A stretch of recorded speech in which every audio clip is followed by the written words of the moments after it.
Yo! What's up, happy people? Doritive the Mobs. Isang mapagpalang araw naman po sa ating lahat.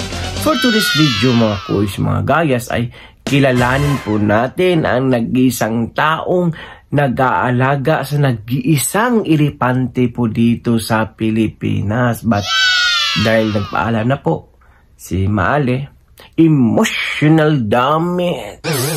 At talagang mangiyak-ngiyak po si Kuya. Dahil almost or more than 20 years po siyang tagapag-alaga po ni Maali. Hanggang po na dido po si Maali. So without further ado, let's begin. 20 years ko yung nalagaan si Maali. Yung pumasok ako dito, graduate ko lang ng high school. After 2 years, volunteer ako kay Kuya Kim Matienza.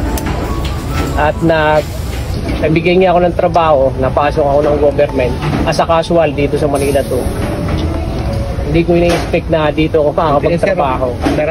Yung after 1 year, 2001, after 1 year, 2002, doon ko na hinawakan, doon na pinahandle sa akin si Maali dahil yung dating keeper niya ay na may edad na rin, kaya hindi na rin parang gusto nilang palitan na dahil nga medyo may edad na, medyo delikado na rin dahil sa edad, lumalaki na si Maali na nag-iiba rin ang ugali kasi iba yung ugali ng elepante kasi ang elepante pag sinilang may isang tao na nakatoka sa kanila, parang sa Thailand siya yung tinatawag na mahot na siya yung mag-aalaga na habang buhay at siya lang yung re-respetuin ng elepante, siya lang yung kikilalaning amo. So ikaw yung mahot ni Maali? Ginawa ko po yun na halos 5 years, 10 years kung tinrain si Maali na maging malapit kaming dalawa na kahit disgrasya inabot ko hanggang makuha ko yung loob niya na maging close kami. 10 years. Kuya, paano yung yung typical na araw niyo sa pag-aalaga kay Maali? Paano nagsimula yung araw niya at saka paano natapos? Ayun lang, 8 hours ang pasok, tapos dinis, pakain, monitoring hanggang hapon, hanggang pag-uwi, daily report, yung vitamins. Gano'ng kaalaga sa si Maali, Kuya? Cancel ko muna po. Gano'ng kaalaga sa si Maali? Sobra. Bilang pamilya, kapatid. Siya ko sa kamahal. So ba't naiiyak ka? Dahil sobrang nakit, wala. Yung alaga mo na hindi kaya.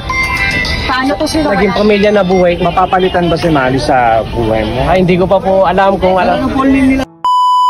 So yun nga mga kuys, mga gayas, no, ay talagang 20 years ako siyang nag-alaga kahit sino naman po, basta ikaw po ay isang animal lovers po, ay talagang mapusa, maaso, pag nawala yan sa buhay mo ay talagang makaramdam ka po talaga ng lungkot, pagka-miss, pangpangulila ng iyong mga alaga. Dahil biruin mo, 20 years po silang nagsama. Yung magjowa nga is kahit 4 years lang or mga lagay tayo 5 years, talagang iiyak ka nga pag naiwan ka Lalo na po yung siguro yung 20 years po kayong nagsama. Di ba sabi niya parang kapatid, kaibigan, asawa.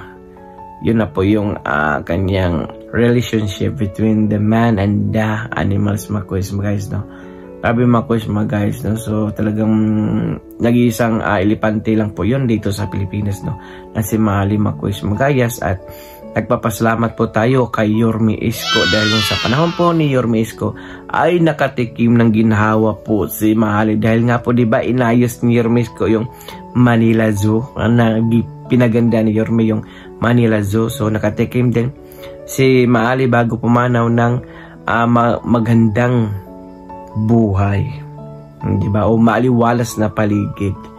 Naramdaman niya bago po siya pumanaw. Well, salute you, Kuya, at salute to Yorme Isko Moreno. You're the best talaga, mga kuys, no?